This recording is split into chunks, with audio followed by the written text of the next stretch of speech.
আসসালামু আলাইকুম। শীতকাল মানেই বিভিন্ন রকমের সবজির সমারোহ। আজ আমি এই বিভিন্ন রকমের সবজি দিয়ে খুবই মজাদার একটি রেসিপি তৈরি করে দেখাবো। সবজি খিচুড়ি। এভাবে খিচুড়ি রান্না করলে কিন্তু এর স্বাদ মুখে লেগে থাকবে। চলুন তাহলে শুরু করা যাক।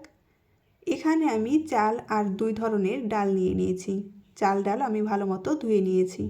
এবার চুলায় একটি প্যান বসিয়ে দিয়েছি। এর মধ্যে দিয়ে দেব অল্প পরিমাণে তেল। তেলটা যখন হালকা গরম হয়ে যাবে এর মধ্যে কেটে রাখা সবজিগুলো দিয়ে দেব অল্প পরিমাণে লবণ আর অল্প পরিমাণে হলুদ গুঁড়ো। এবার অল্প আঁচে নেড়েচেড়ে সবজিগুলো আমি হালকা করে ভেজে নেব। অবশ্যই হালকা করে ভেজে নিতে হবে, বেশি ভাজলে কিন্তু খিচুড়ি রান্নার সময় সবজিটা গলে যাবে, তখন আর খিচুড়িটা খেতে ভালো লাগবে না। সবজি ভাজা হয়ে গেছে, এবার এটা আমি উঠিয়ে নেব। এবার আরেকটি প্যানের মধ্যে দিয়ে দেব কাঁচামরিচ, পেঁয়াজ কুচি, দিয়ে দেব সয়াবিন তেল।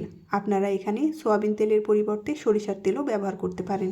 দিয়ে দেব একটা তেজপাতা, এলাচ, দারচিনি আর কালো ফল। দিয়ে দেব অল্প পরিমাণে গোটা জিরে আর গোটা পাঁচফোড়ন। এবার অল্প আঁচে নেড়েচেড়ে পেঁয়াজ হালকা করে ভেজে নেব। পেঁয়াজ হালকা করে ভাজা হয়ে গেলে এর মধ্যে আমি ধুয়ে রাখা চাল ডালগুলো দিয়ে দেব।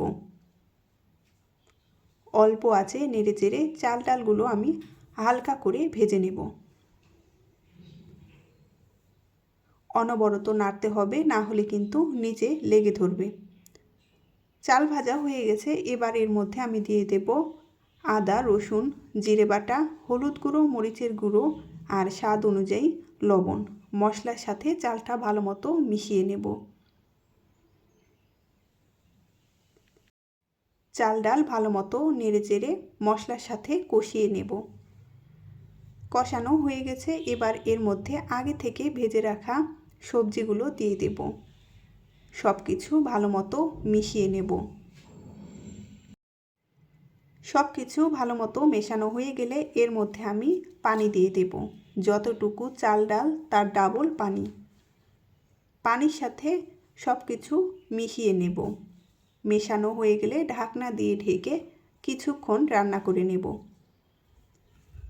ঢাকনা উঠিয়ে মাঝে মাঝে নেড়ে দিতে হবে, না হলে কিন্তু নিচে লেগে ধরবে। দেখুন পানি অনেকটা শুকিয়ে এসেছে। এবার এর মধ্যে আমি অল্প পরিমাণে ধনেপাতা দিয়ে দেব।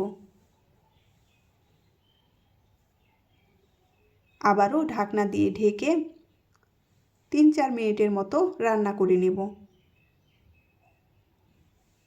রান্না হয়ে গেছে, এবার এটা আমি নামিয়ে নেব।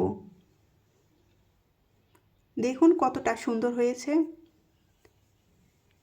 এখন চুলা থেকে নামিয়ে 10 মিনিটের মতো ঢাকনা দিয়ে ঢেকে রেখে দেব। তৈরি হয়ে গেল খুব সহজ এবং খুবই মজাদার সবজি খিচুড়ি। আপনারা বাড়িতে অবশ্যই ট্রাই করে দেখবেন।